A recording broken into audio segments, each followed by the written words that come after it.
Thank you for tuning in. Now let the show begin. Yeah, the Ultimate Deck Podcast. Let's go. Welcome back, everybody. Wade and Shane from the Ultimate Deck Podcast here with you on this beautiful Friday day. Welcome to the show. I'm surprised we remember how to do this. We just talked about this the other day. This is the first, so some episodes have gone up. The last two, the last two just went up recently. Yeah. But it's been a while since we took a hiatus. Since we started this podcast 3 years ago, we've hardly missed a week. It's been really consistent. Yeah, when we first started, we were not super good, but we started. I feel like we were really good. And we did a little bit, and then we took some time off, and then we had to maybe a week. Yeah, we had a chat, and it was like, listen, we got to stay on this. But not like what we just did, Not which like was what we to just turn did. it off mid-November and not show back up until See ya. now. Yep. Basically. So anyways, we're back on the train for 2023. Took some time off after a super hectic November, and then Christmas and all that stuff happened and kind of got away from it. But now we're back in 2023 and ready to rock and roll again. Yeah. So here we are. Episode 202. Wade, Yeah. would you rather Ready. see 10 minutes into the future or see 150 years into the future? 10 minutes. Explain yourself. I'm not going to be around 150 years. But what if you knew what was about to happen, which would matter. change? The world changes between now and then. Things have to happen to end up at what the world's like in 150 years. So what if in 150 years you knew that every car in the world was a Tesla and all the other manufacturers went out? You could now make investments today that maybe would really pay off in 20 years, knowing that all they've done is grow. But in 10 minutes, all you know is that I chose not to kick you in the nuts when I walked by your office. Mm-hmm. Which is pretty valuable too. Equally as Equally valuable. as valuable. Yeah. Yeah. I just think 150 is too far out.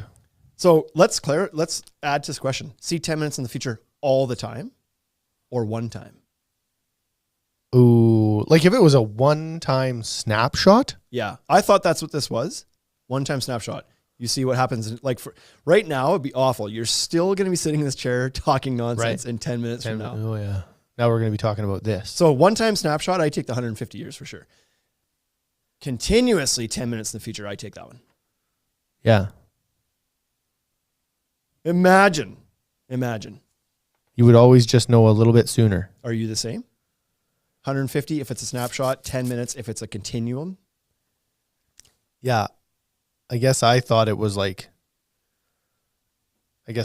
a continuum. I thought I was going to be able to just kind of live 10 minutes in the future. Oh yeah, no, yeah. Yeah, okay. Fine.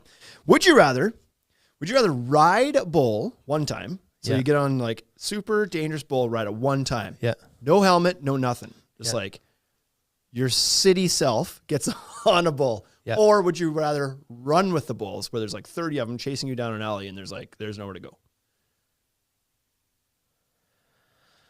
You ever seen those guys running with the bulls in the port? Some people get away scot-free, or they branch off and take off and they don't go all the way through. Yeah. But the guys that don't get out.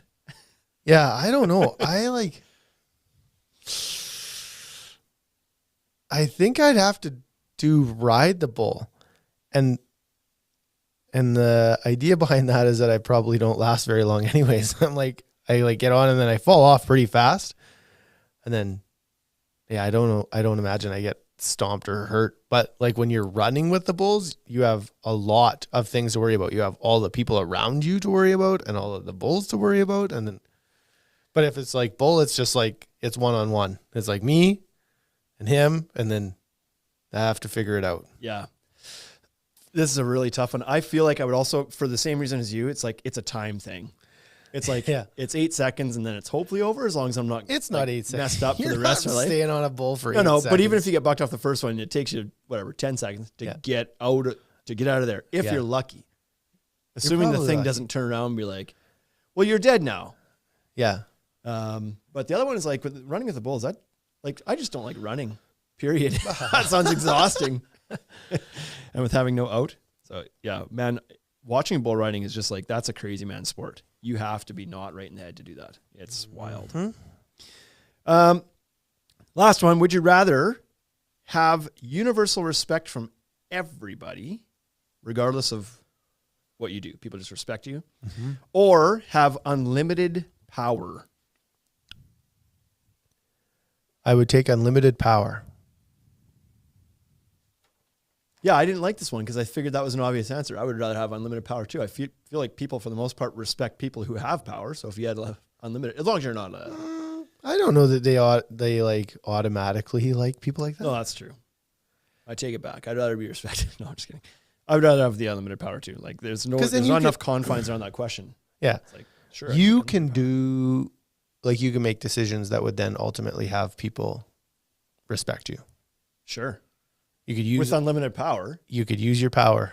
So anyway, I cleaned up the oceans today. What'd you do? Right. I'd respect the hell out of somebody if they accomplished that right. in one day. Yep. So fair enough. All right. Well, that's enough of that nonsense. We'll get on to the topic of the day today, which is pretty generic itself. Letting go. Oh yeah. Letting go is empowering. Yes.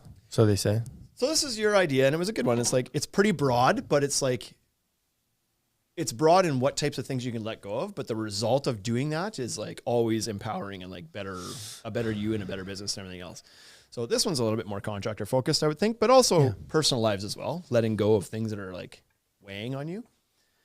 But that's not exactly the path we were taking. That wasn't the path I was taking. We were going down different things, like as a business owner, as a contractor, Yeah. letting go of certain things and how much that can like improve your own mental state and improve your business as And well. physical state and everything, right?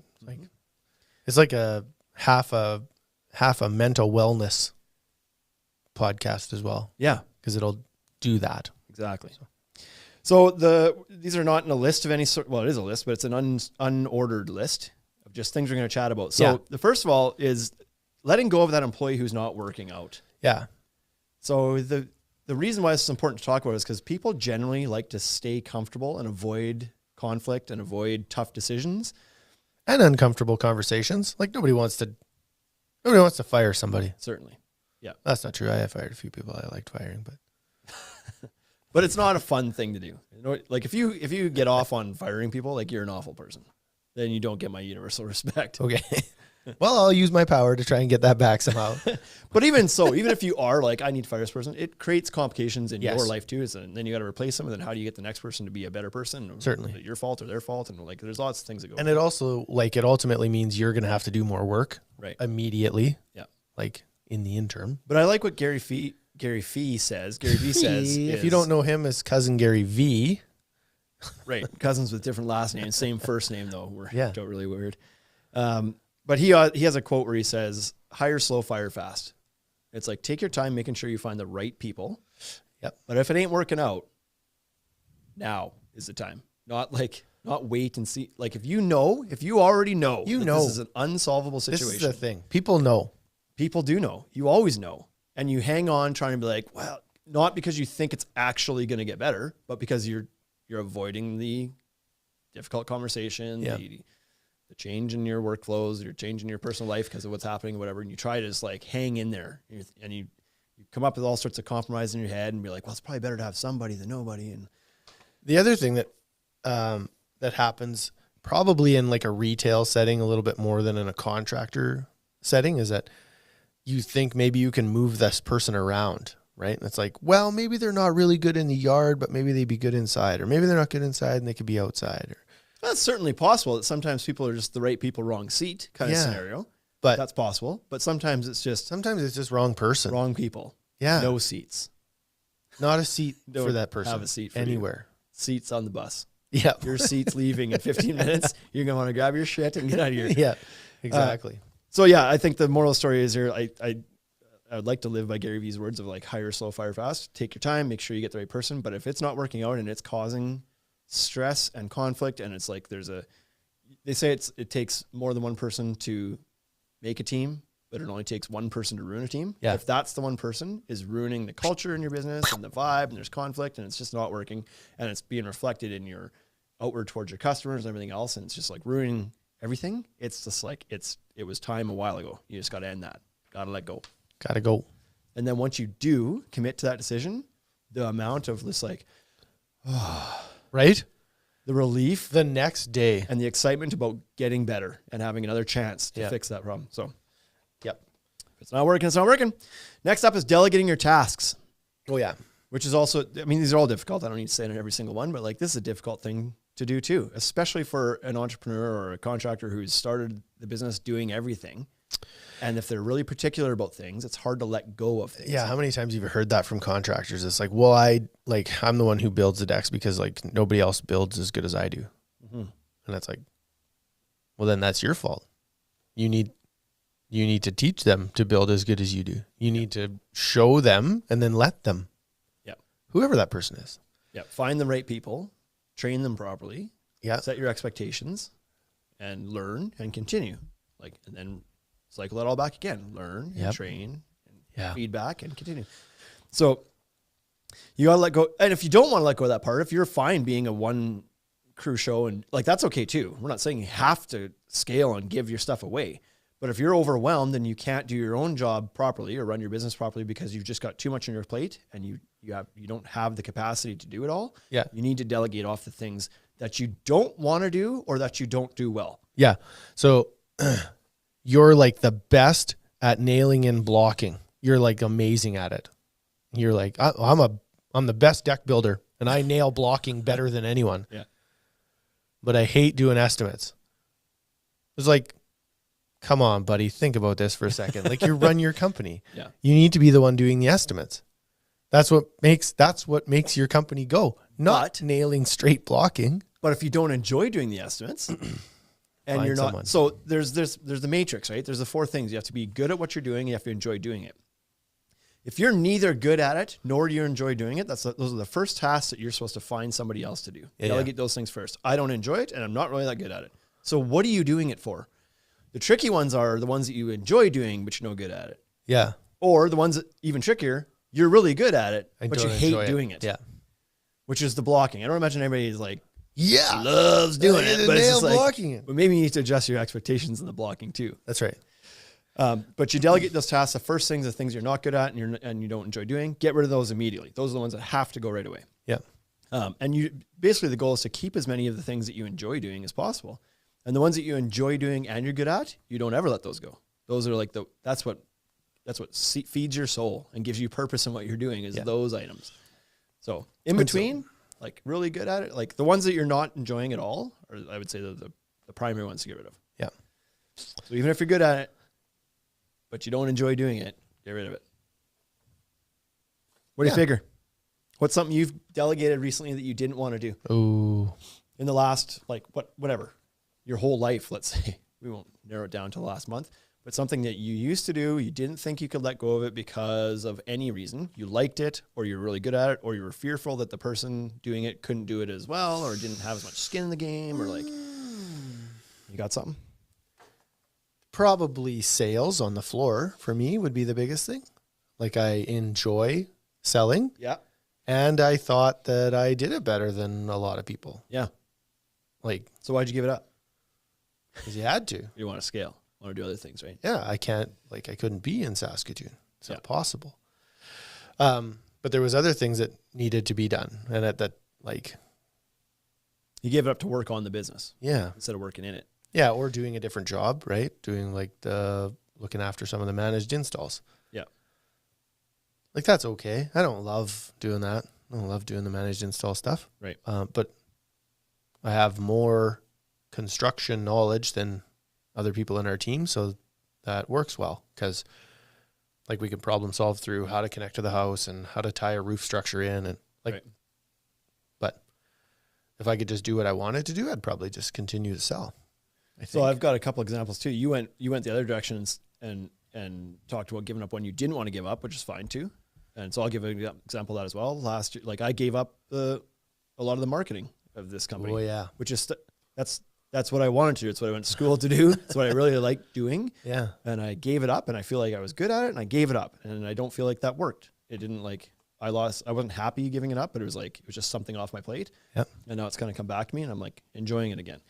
Mm-hmm. Another example, the other way is updating price lists or creating POs. Do I enjoy those specific things? Do I enjoy the ordering process and the data and stuff behind that? I enjoy that stuff. Yep. But the tedious task of the data entry and like that stuff, the monotonous stuff, I don't enjoy that. So that I've offloaded. So that's good because I was like, was I good at it? Sure.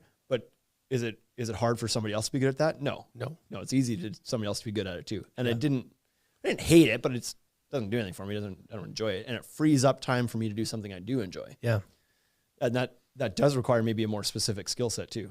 Typing things on a computer isn't a real skilled thing, but like knowing how to brand and market a business, a little bit more than data entry. So, next one is switching suppliers. So this could be for the contractor or for a retailer or for anybody really. Yeah. Just changing your relationships, your business relationships, I guess, in general. Changing relationships. Yeah. But if you're finding, like I see this often in the Facebook groups for contractors where they're like, they're not getting treated right. And so they're like, yeah, has this guy's ever happened to you guys? Do you think like, they're all this really material? do you think they're really not getting treated right? Or do you think they're like watching everybody else's social and thinking like, I want to get treated like that? Yeah, maybe. But everybody Maybe there's posts some of that too. only the best stuff on social. They don't ever post the bad stuff. But I've seen some, like, it's hard to say because like you only, like, your perspectives are generated from your own life, Yeah. your own world around you, your Yeah. own life experience. So when people complain about things as a contractor, they're maybe not seeing it from the other side of things, whereas somebody else may have a different perspective on things. So maybe, but my point is, like, I've seen guys on their, they get a delivery of decking or something, and there's a whole bunch of it damaged. Or Yeah. something on the load. And it's like they show up and they can't get the job done and stuff's all damaged. And then what they're saying, and I just sometimes even find it hard to believe, but if it's true, it's like lumberyard won't return any of this. They say whatever, they're going to charge me a restocking fee or whatever. And it's like, seriously? Yeah. They won't? Like, Yeah. I don't care how much business you put through them. The right thing for them to do is to correct that problem. And if they're refusing to, Find a new supplier. change to a new supplier then, because that seems egregious. But Yeah. Or like at least go interview a new supplier. sure. Just go and sit down and be like, hey, contractor service guy, here's an example of what happened. What would you do in this scenario? And be like, oh man, we would take that back. It's like, that's what I need that to be. That's the answer I need that to be. Yeah. It needs to be a relationship. It's a business relationship between a dealer or a lumberyard and We special contractor. ordered it in. It's like, okay, well then you take that back to the people that You go sent talk it. to your vendor then. Yeah. Yeah. Yeah. So there's certainly that. But I think sometimes too, as a contractor, you need to remember that it is supposed to be this mutual relationship. So you don't expect everybody to bend over backwards only for you. Make sure that you're also being a fair customer as well. That's right. But in that scenario, it's like, yeah, you're being fair. You should expect material that shows up to not be all wrecked. Right. But if you were, say you get a delivery and you have one wrecked board, Yeah. it's like, okay, well, find out where you can use that. Maybe you can cut it up and put it on the stairs, or maybe it can be, maybe there's a landing and you can chop it all up and use it on the landing. Or it's And be reasonable. Don't phone somebody and blast them because you got one. yeah. Like, Or it's like maybe you're going to do a 3-sided picture frame and you have a chance to rip that busted edge off and put it against the house. It's like, just think for a little bit, right? help each other succeed. Yeah. Yeah. And then you got some twisted boards. It's like they sent you out 32 by 10s and 2 of them are just whacked, like super wonky. It's like, well, no problem. You're going to put blocking in. You love doing it. Lay that off to the side. And you're super good at it. And So you're you super should be able good to at work with that board. So Yeah, exactly. And anyways. for us on the dealer side too, it's like, it's very relationship driven, who you're willing to resell their products for. Yep. You can have a great product, but if you don't have a good support, like a good vendor on the support end, Yeah. then maybe it's not a good relationship to have, even if the product is really, really good. Yep. But if they can't support you properly and they can't, logistically serve you properly, and if they can't understand or are not willing to understand your business, then maybe it just doesn't work. Or if you're not able to get appropriate margins from that product, it's like, we need to work with you. So we have run-ins with some vendors sometimes, and they're just like, they have expectations of you that are unfair. That you shouldn't be allowed to, like, it's okay, you don't make money on our product, just make money with the stuff you sell with it. No. I should be able to make a margin on everything I sell. That's I right. shouldn't have to sell your product just to have to sell things with it to make the money over there. You should be building your business in a way that your dealer network, your retailers, anybody who buys from you is able to also make money on that and then support them properly. So there's a lot of ways that you can work with, and it doesn't always need to be firm on our end too. It's like, here's our expectations, but we're flexible too, right? So Yep. You bet. Live in the gray a little that's bit. right. Dropping bad customers. Yeah. So for like this one's pretty common for all contractors. Everybody has stories of a bad customer experience they've had where they just like And it's usually always starts with like, had a bad feeling. And like, I knew ahead of time, my gut said, and I still did it. And now I'm regretting it. And it's like, yeah, every time. All your gut. Every single time. A lot easier to say no before anything happens than to like find Even yourself just in the give middle the of it. deposit back. You know what I mean? Like Yeah. if you get as far in as, oh yeah, that sucks. As long as you, like you get so far in, you're about to start and it turns out that it's just awful and the flags are flying. You're like, no problem. I'll just give you your money back. Yeah. Like, I don't need this. Yeah, sometimes 'Cause it's you're gonna better end up just giving cut up- your losses. Yeah. You're going to end up losing a bunch of that anyways. Yeah. You're like, that's going to happen. Yeah. You're going to end up cutting costs at the end or cutting into your margin to be like, whatever, how about you owe me 10, I'll take 7 and you go away. Yeah. So you might as well just give them all their money back at the start. Yep. Because that can go on forever. I saw a post recently in in a Facebook group, and it wasn't even related to decking, but it was a contractor, and I think it was windows or something. Doesn't really matter. Flooring. Actually, it was flooring. And the guy was like, I just got this 1-star review from this customer. And he's like, I don't know how to deal with this kind of situation. Like, the situation was we got some product, some of the product was damaged. We couldn't get it anymore because it was a discontinued product or something. We couldn't get any more. So I went back to the vendor or to the supplier or whatever and said, what's the solution here? How do we file a warranty claim with this? And then he's like, and I just haven't heard back from them yet. So, and now all of a sudden I get this 1-star review from the customer who's blaming me for all this and saying that I'm not supporting, but it's not true. I did try to support, yada, yada, yada. And it sounds like from his perspective, it's like, oh, that sucks. Like, you're trying to help, but the customer's not being reasonable. Problem is, the flooring was installed in September of 2020. It's January 2023, and there's not been a resolve to this yet. And so, yeah, I'd be choked if that was a customer too. And so, poor customer experience, Yeah. yes.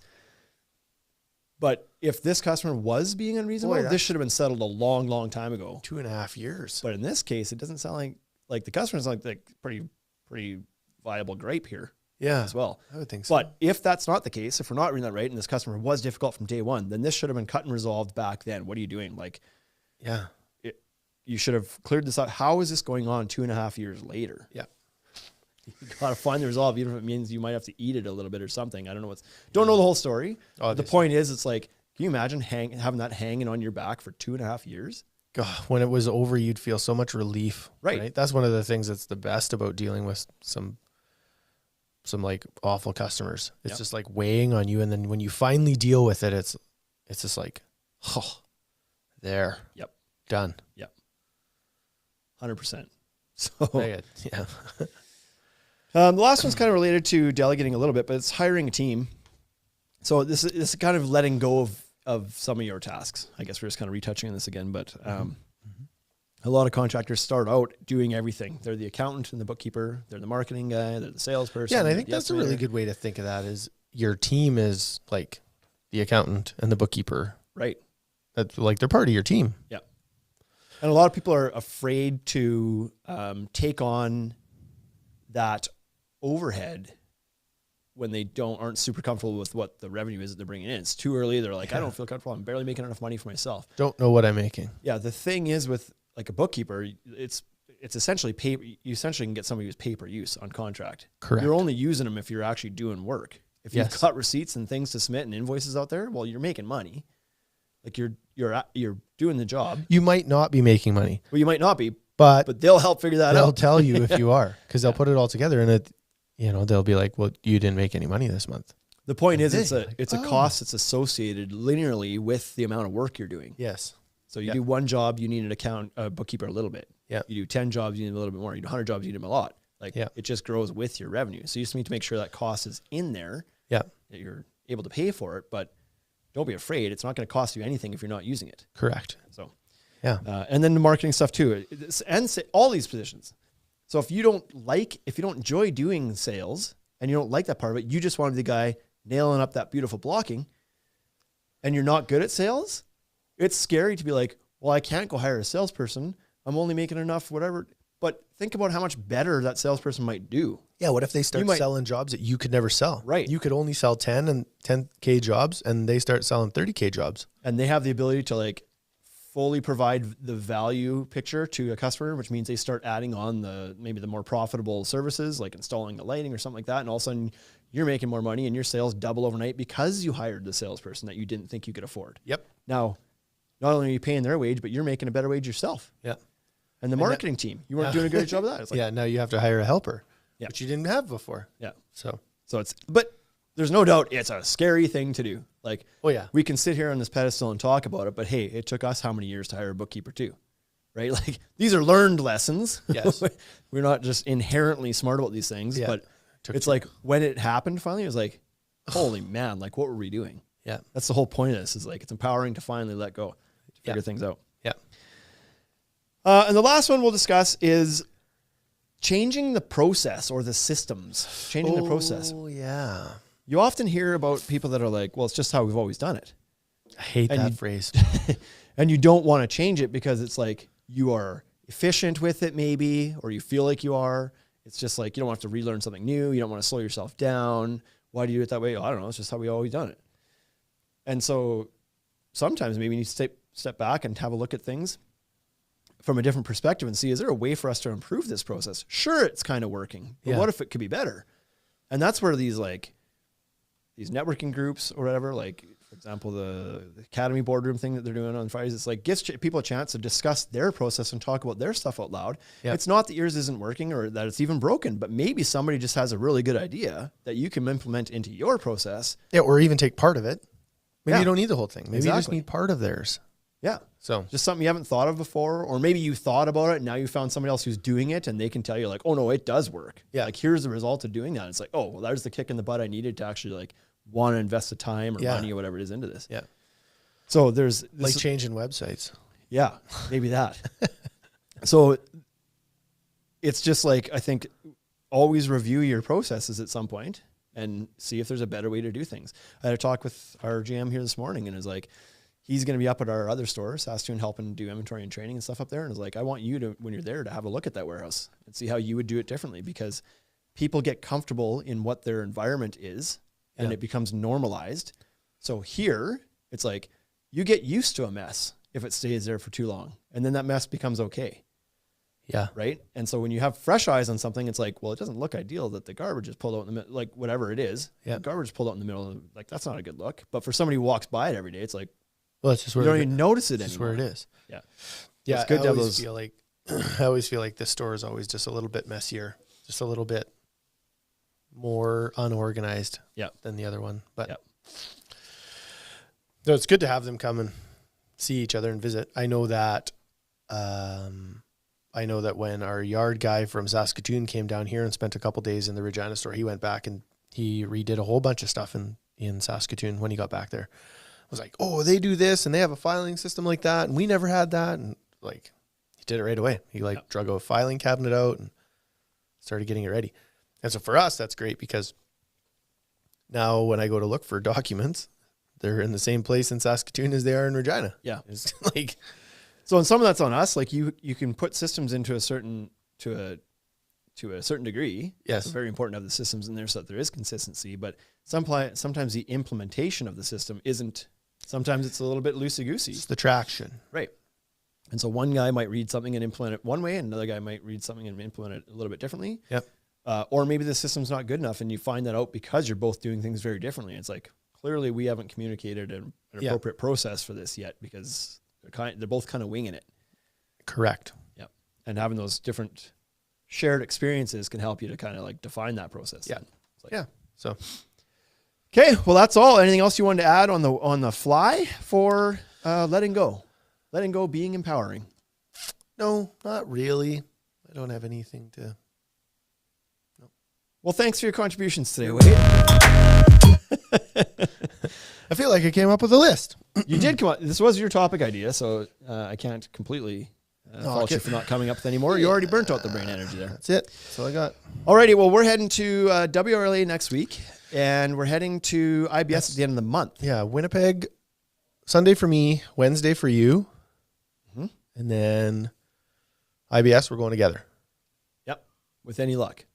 That's direct. Regina Oh, to Vegas. We have a smokes. fighting chance. How on did we this get one. that all lined up? Yep. Monday. So- What is it? Monday to Thursday, I think. Yep. So that'd be good. So if you're at either, feel free to hit us up and we'll see you there. Other than that, we expect you to tune in next week and listen to us again. See you later. Hey, thank you for listening to the Ultimate Deck Podcast. Now you know what we're about. Check the site, come and shop. UltimateDeckShop.com. Hit us right away for sponsorships or tell us if you want to collaborate. Let's go. Check us out on any social networks. Thank you for listening.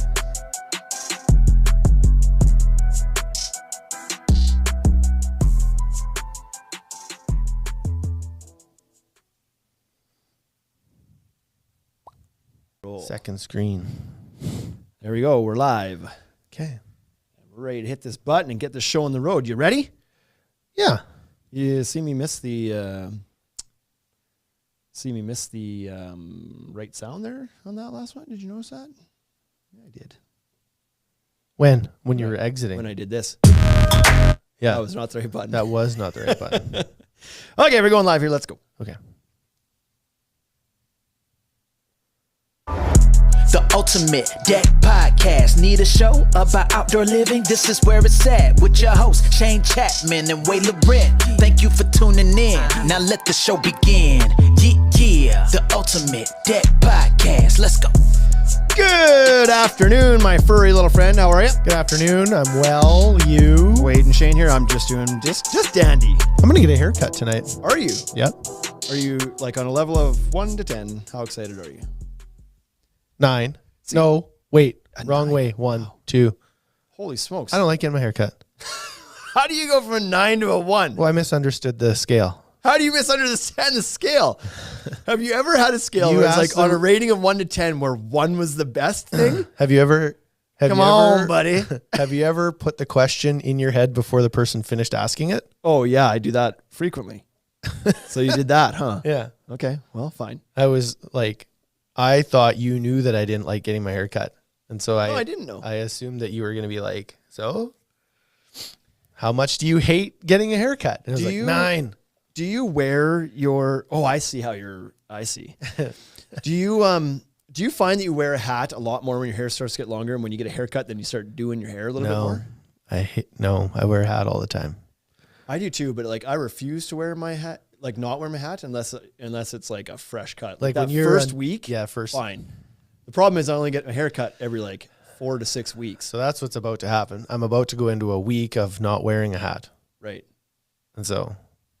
Oh yeah, because you're gonna be at WRLA. Mm-hmm. You got meetings and stuff. So I can wear my hat. Hats, those meetings is like. No, I can wear my hat in the meetings. That's fine because everybody there knows who I am, right? It's like they know me.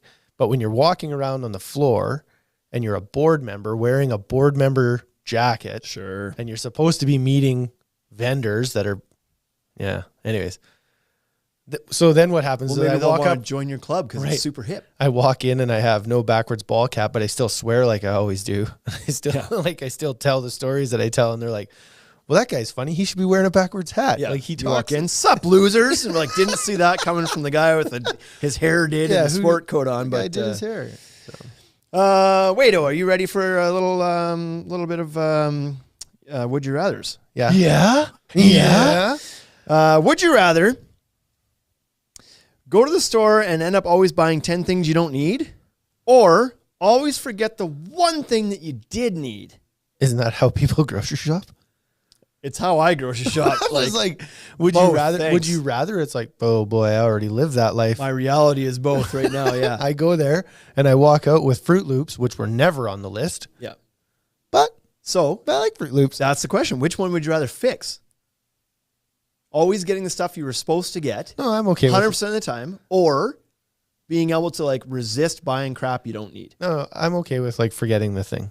You're okay going back? Yeah, I don't hate grocery shopping. It doesn't bother me. Does it matter where do you grocery shop? So like I used to shop at Costco all the time. Yeah. But now I don't because I don't like, I just can't drink 50 liters of milk. It's not it's not possible anymore. Yeah. Or like when you buy a bag of peas, it can't be 2 pounds of peas. Like I can't eat that much. Yeah. I travel around. This is silly, but I'm not loyal to a store. So I go, like I shop at like those like little Mike Independents. Okay. I've been to there. And then I've done Save On. And then last week I went to Superstore just because I was like, well, I haven't been to Superstore in forever. I should go try that out. So I went there. I used to be a lot more regimented, but now I'm like a free spirit and I get to like try all these different grocery stores. What a life. I'll be honest. I didn't expect a giant answer to that. I thought it was going to be like Walmart. Oh yeah. I used End to of shop at answer. Walmart. I don't like where do you shopping get your at Walmart. groceries? Well, let me tell you. I shop everywhere. So I hated shopping at Walmart for groceries. It's the worst. Okay. It's not in the right order. The produce is pure shit. Yeah. It's the worst produce of anywhere in the world. Yeah. Except the dump. It's discount produce. But even at the dump, it's probably a little bit better. Because it's free at least. Yeah, that's right. Yeah, Costco's Same got the quality, best. less price. Yeah, Costco's got the best produce. And then probably like the Save On chain or like that group. And then the Superstore group. after Okay. that. That's my think. Okay. That's my think on that. So I also don't mind grocery shopping, but mine comes with a caveat because I actually enjoy going to Costco. So when my wife's like, Me too. Can you run to Costco? I'm like, yeah, I'll go. Like, I don't care. I'll go put my earbuds in and listen to a podcast for an hour and a half and stroll around at my own pace and grab Yep. shit and grab the stuff I don't need and whatever else. I don't mind Costco. Even when it's busy, I don't mind it. I hate going to Superstore. Why? I don't know. Because they're not similar, but they're kind of similar. But You know what I don't like about Superstore? Superstore is all the bad from Costco with none of the good. That's why I don't like it. You have to pay to get the cart. That too. That bugs pisses me. me off. Who has a loony Do you ever anymore? bring a freaking loony? I And did so- the other day because I knew I was going there. I was like, I'm going to go check this place out. Oh, yeah, I need a loony. My wife's smart because she at some point was given or bought one of those like the President's Choice coins. It's the shape of a loony that's just for the carts, right? It's just, maybe you Okay. don't know about this, about to change your life. But she just keeps that on like a keychain. So she always has it. But I don't have one because I hate the place. And so when I go there, she's like, can you swing by Superstore? She's like, oh, I don't like going to that one. I'd rather go to Walmart. I really would. Oh, yeah, not me. But Nope. she's like, go there. And so then the first thing I do is like, fine, I make peace with the fact that I'm going to Superstore. Then I park and I'm like, rage all over again. I forgot I needed a coin for this place. This is one of the reasons why I hate this place. So what do? You go inside and you have to get a frickin' make change at the customer service and go back outside to get your cart.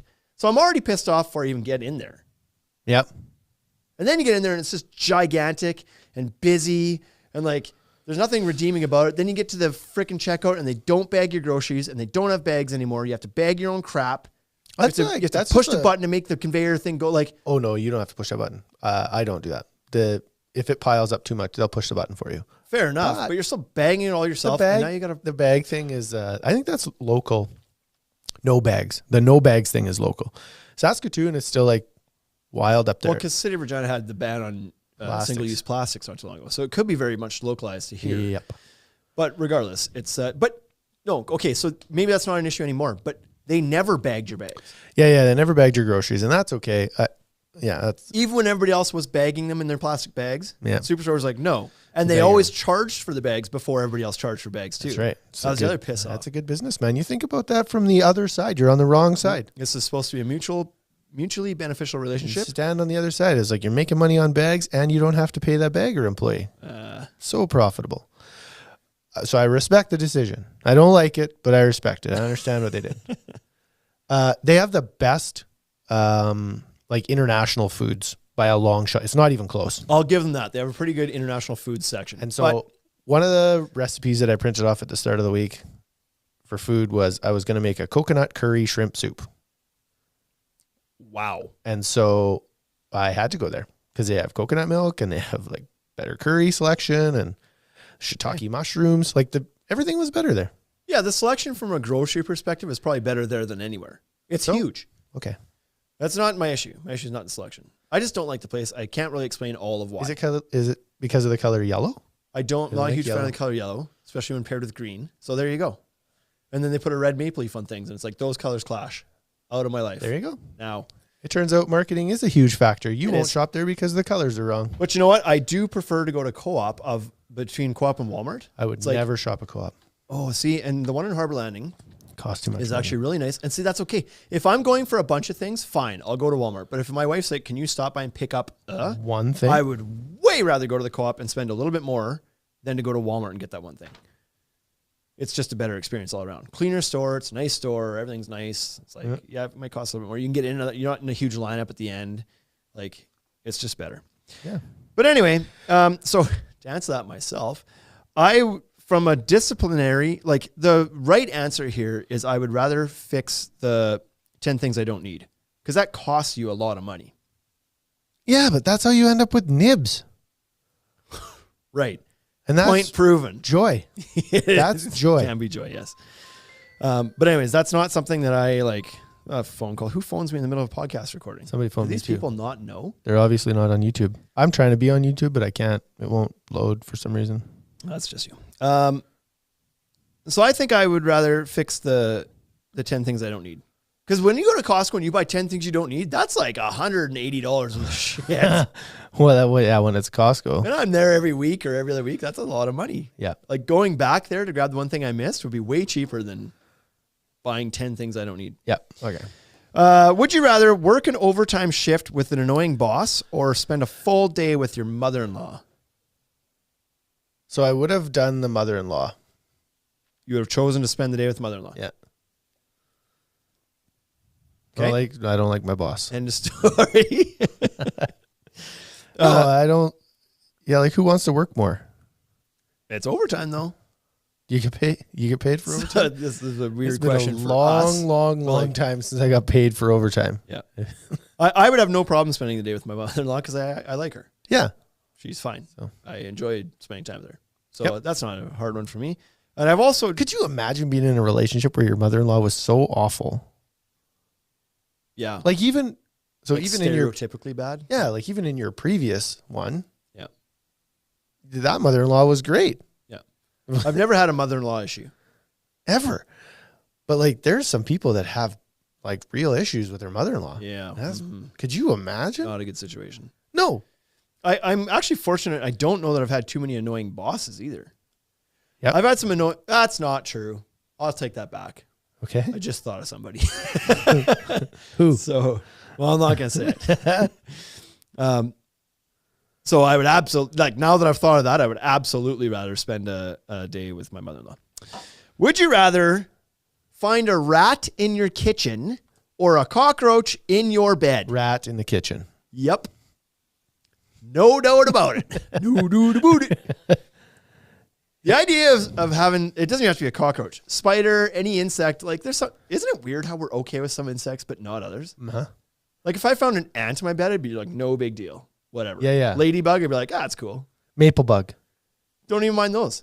Okay. But what are you saying? You hate them or like them? No, that was No, just a bug. indifferent. You were talking about it. And I was like, maple bugs, they're fine. I don't care. If there's maple bugs crawling inside the house, it's like, half the Squish. time the kids, or they throw it outside.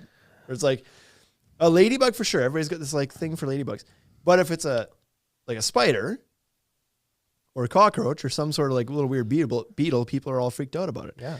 But anyways, I don't want to sleep with insects in general. I'm not scared of rats or mice. They don't bother me. Okay. So I would even take the rat in my bed probably before the roach in my bed. Ooh.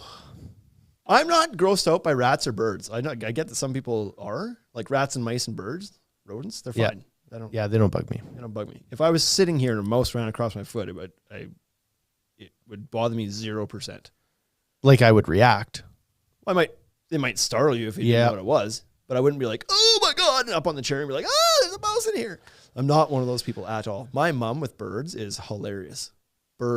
She's like, Really? she's crazy in the head about birds. Oh yeah, you should take her They to Times Square. freak the shit out of her. You should take her to Times Square. Pigeons everywhere. Is it? Mm-hmm.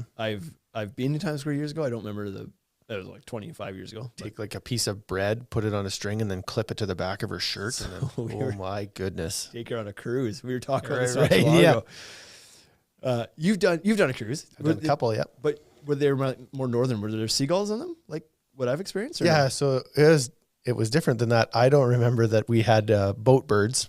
Yeah. So I've only been on 2 as well, but they're both like tropical destination. Where have I been? Tropical. Oh yeah. You were in Hawaii. And then one off the coast of California that went down to Mexico. But I think both of those had these like flocks of seagulls that they lived in the boat. They were way too far from land to fly back. That's what you were saying. So they live on the boat and they eat what you don't eat, or sometimes what you do eat.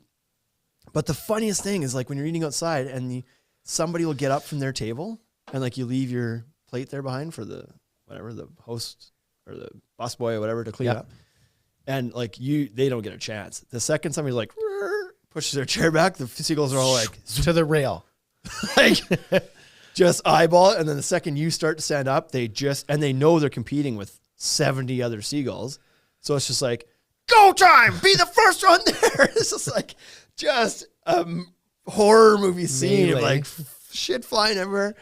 So it's so funny. I baited them one time. I was like, you can eat this? Nope. Sounds good. Slid it to the edge of the table. I was like, watch this. Get up. But yeah, we watched somebody one time that like went and got all their food from the buffet table, came back, sat down, realized they forgot to grab like condiments or fork or something, got back up to go grab that real quick. It's like a 15-second walk away. And I was like, gets up, walks away. Just like swarms of seagulls. And they came back. They're like, oh my God. We're like, yeah, first day on the boat, son. Like, Yeah. That's funny stuff. Anyways, So good. rat in the kitchen. Rat in the kitchen. So today we're talking about the top reasons to plan your deck project early. It's January, 12th today-ish? Give or take. 11th to 12th? Mid-January. 12th, could be 13th. Not real sure. And so now, like Fraser was saying, it was like there's people walking in downstairs. Kind of Really busy right now. But Yeah.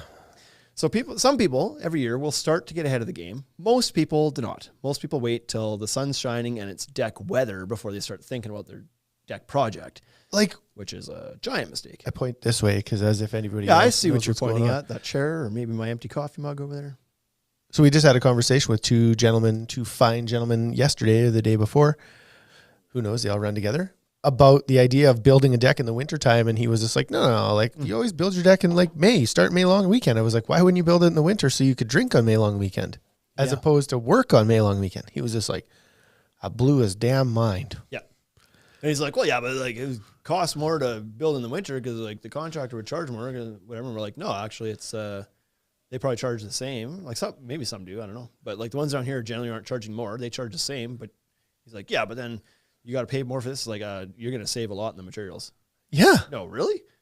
Why would that be? Because it's the end of the year and we're trying to get things off the books before December 31st. You come shopping in end of November, early December, you're going to get the best deal of the year. I'm as flexible as you've ever seen. Well, I've never thought about that before. Geez. And by the end of the conversation, he's like, I kind of want to build this right now. And it's like, hey, there's lots of good reasons to.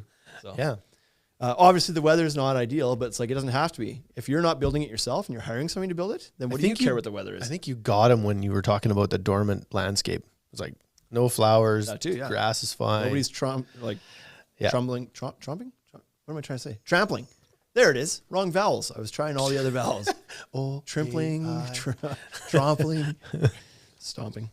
Anyway, start planning early, and here's 5 reasons why this is not a bad idea. Budgeting. Planning for it early allows for you to not only kind of like get a more accurate budget together, but also gives you a chance to save if you need to before the project might be starting in the spring or the summer. Yeah, and I think the budgeting one is a really good point because I would say that the majority of people that come through here to build a deck don't really know what it's going to cost. Right. And that's like self-admitted. You know, we ask them, it's like, what's your budget? And they're like, I don't really even know. I don't know what it costs to build a deck. I was like, okay, well, let's get started. Because it might take you a month to even get the shape of the deck figured out. Right. You know, you might think that you're doing a 30 by 20, and then that comes back at $41,000, and you're like, what? Yeah. Yeah, no. Okay, well, maybe we'll have to chew this off in stages. Sure, we can do that. Yeah.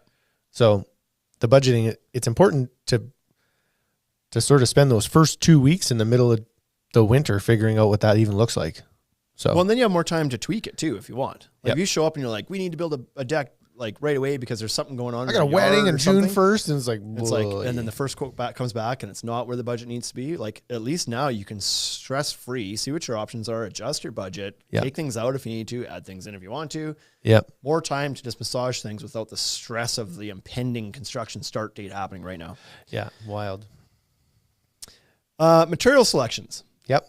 This is another thing that just takes time sometimes.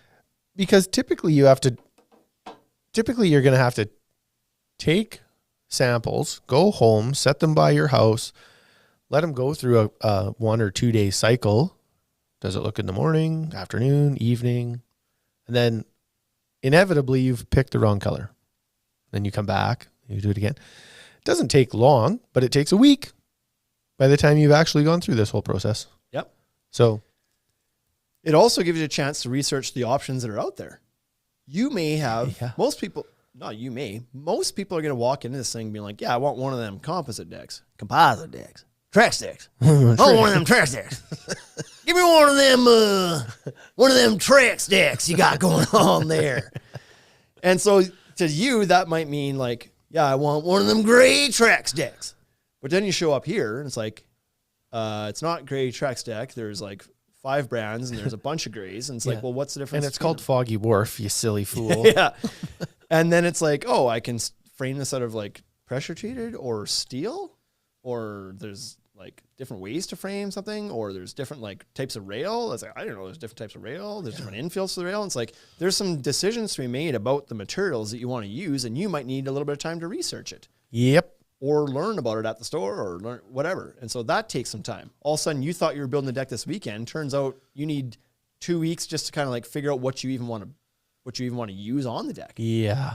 And then this leads into number 3, which is the design decisions. Same thing. This gives you more time to make those decisions around the size and the shape of the deck, or the style, or whatever else too. Kind of the same idea, but this is more around like, maybe you just thought deck is like this, because that's how all decks I've seen are like that before. Yep. But you show up here and it's like, oh, I never thought about doing a pergola or a privacy wall in this thing. And I didn't realize that you could make a deck that wasn't just a square or a rectangle. I didn't realize I could have multiple tiers. I didn't realize I could curve it if I wanted to, or have that angled corners. Or I'm not allowed to cover that window that it used to cover. Sure. Yep. Right. Or I wanted to build it where I now find out I can't, because there's a gas line there, or a gas meter there, or a setback or something, or an easement or whatever. It's like, those surprises are fine when they happen ahead of time and you're not on a schedule. That's right. But if they happen on a Thursday and you're planning on building on a Saturday, that presents a big problem. Yep. Scheduling is another big one that we want to talk about here. So scheduling, if you're building it yourself, scheduling is a little bit easier to do. But if you're building it with the contractor, then this is even more important. But the earlier you get in, the earlier you get in. So if you start calling contractors in January or even September, your odds of getting this thing built in the spring are much better than calling them in May. Oh, yeah. Because that's what a lot of people do, is they call in May. And they're like, hey, want to get a deck built? And they're like, sounds good. And they're like, yeah, we were hoping to get it done the first week of June or May long weekend. And it's like May 15th. Yeah, that's not happening. And the contractor's like, of this year? I'm booked to August already. Oh, it's not happening in May of this. No. No. Like, I'll put you on the wait list, but so it just ain't happening. If you start planning now in January, there's a pretty good chance you can still get this thing built in spring. Yep. Like, depends on the contractor. Some will be booked up already, but there'll be many that aren't. If you're building it yourself, it's also easier now to plan it around other events that are going on in your life. You're not rushed to try to get it in here and there. If you got something going on in June, get everything out of the way now, so you can schedule to start building on May long weekend if that's when you're going to do it yourself. Do you remember in 2020 when, maybe it wasn't 2020. I've tried to forget that entire year. Maybe it was 2021 when people were coming in early and they were... That one too. I blocked that one out too. And people were paying for decking, and they were in here in January and February and like actually giving us money. Oh yeah, that was 2021. Yeah. And they're like, I'm giving you money because I want material. I realize it's going to be hard to get. And we were sitting here being like, we don't have it. It's not in the yard. We don't know when it's coming. I can't promise you anything. And they're like, that's okay. I just want to be on the list. Yeah, we had a huge early spring. Not even wet. Well, weather-wise too, but more driven out of like the fear of what COVID had created, which was this, you never know when you're going to get materials. Yeah. And then, are they available, and what's the price going to do? And it's like some panic buying happened for sure, even in this industry. Yeah. Yeah. So we had people that were planning a long ways out. They were in here in January, February. Yeah. Being which is what you should do even when there's not a pandemic. I want this for I'm hoping I can have it for May. And I was like, me too. Yeah. I'm also hoping you can have it in May. And finally is the whole permitting thing. So maybe you're one of those people who thinks they're just going to skip that step. And if so, fire away. Go ahead in May and try to get something. Anyway. But this takes longer than anybody thinks it's going to that doesn't have experience with it. So a lot of people think like, oh, do I need a permit? And then what? I just go down to the city and take them a napkin drawing my deck. And then they're just like, yep, sounds good. Go do it. And it's like, no. Some places, like in rural Saskatchewan, for example, maybe it is a couple days. If their best bet, a couple days. Yeah. Pretty rare in the cities. In the cities, you're lucky if it's 2 to 3 weeks. A lot of places are months. You get some kind of busier areas, bigger cities with a more complex project. You might be 4 to 6 months. So that can screw away your entire summer. Each city is a little bit different too, right? So we've heard of, you get some cities in Alberta that you have to have some manufacturer specs for the products you're putting down. It's like they want to know the combustion rate of your deck board. And like, that's not the case here, but. Oh no, I'm not planning on burning it. No. Yeah, exactly. But anyways, it's wild. Because you get into that and maybe your vendor or your supplier or whoever you're purchasing material from hasn't ever answered that question before. It takes them 2 weeks now. Yeah. Because you're in spring and you're not the only person that has asked for this. Others have. Your permits are good for 2 years. Yeah. So get it in now. And maybe, so just the process of getting it returned, having it looked at, stamped, approved, and returned takes time. What if you didn't design it properly to be built properly and it doesn't pass? Now you got to make some changes. Now you're starting over and you're doing revisions and stuff. Better to do that now. Start it in January. Get that first revision in. If it passes, great. You have it back in February. When April rolls around and whenever you want to start it, you're ready to go. Yep. Nothing happens to it. It's not going to expire. You have a couple of years. Yep. So that's okay. But what really sucks is when it's like bring it in, drop it off at the city on May 6th because you want to build it on May 18th. And they tell you it's like, oh, it's 2 to 3 weeks out to get this back if it's all good. And you're like, no. Well, like that puts me after May long. I have to build this May long. Best of luck, but that's unlikely to happen. And then like you get a call on May 14th and they're like, actually, the way you've specified this is not code approved. You're going to have to revise this. Okay, can you just put that down there? No, you have to come down and make the revision and then resubmit it. Back to the bottom of the pile. You're end of June. Yeah. Like 2 revisions later, you end of June. So that can throw a lot of havoc into your scheduling. Not good. Go back to the one before. Yeah. To get it done. So like just get that part out of the way earlier the better. Yeah, because there might be some stuff that you don't even know. You might be over an easement. That happens. 100%. You'd have no idea where the easement is. Which may change the entire design of the deck. Yeah. You maybe thought this thing was going to go 14 feet out, 20 feet wide. Turns out you're only allowed to go 8 feet out. Right. Oh. Now what? Well, if I'm going to go 8 feet and I want to like add a patio down below, or I want to like make it wider, then I want more room or something. Or maybe I'm going to put it on the side of the house instead of the back of the house or whatever it is. Yep. Right? Can change a lot of things. So it's good to get those things ironed out. Anything else to add to that, Wade? That was a good little list of why to plan. And so, not really. Like people, it's weird to think of it right now when there's snow on the ground. But if you're like, we're open. If you're in Saskatchewan, and you're going to be doing a deck here. We're open all year round, which you might not think we are, but we are. Yeah. Good Monday plug. to Friday. Stop in or go to our website or message us or whatever, and we can start helping you right away. Contractors, even if they don't physically build decks all winter long, they're still booking up their calendar doing business things. They're still available to phone. And some of them do work all year round. So wouldn't that be fantastic if you did phone them now and be like, I want to plan for May to get my deck done. And they're like, well, I've actually got an opening in February. Want to do it then? Well, and it turns out it's not a super complicated thing. I might as well, I guess, do it in February. Then it's ready to go. Sure. Good. So lots of benefits to starting early. There's very little drawback. Like more well planned you are, the better off you are, in my opinion. And that's the only one that matters on this podcast. That's right. You just like you got the mic and the buttons. Right. So. And here's this fantastic button right here. What's this? Look. It's Thanks for tuning in, guys. We'll see you next week. See you down at IBS. Hit us up if you want to meet while we're down there. Peace out. Thank you for listening to the Ultimate Deck Podcast. Now you know what we're about. Check the site, come and shop. UltimateDeckShop.com. Hit us right away for sponsorships or tell us if you want to collaborate. Let's go. Check us out on any social networks. Thank you for listening.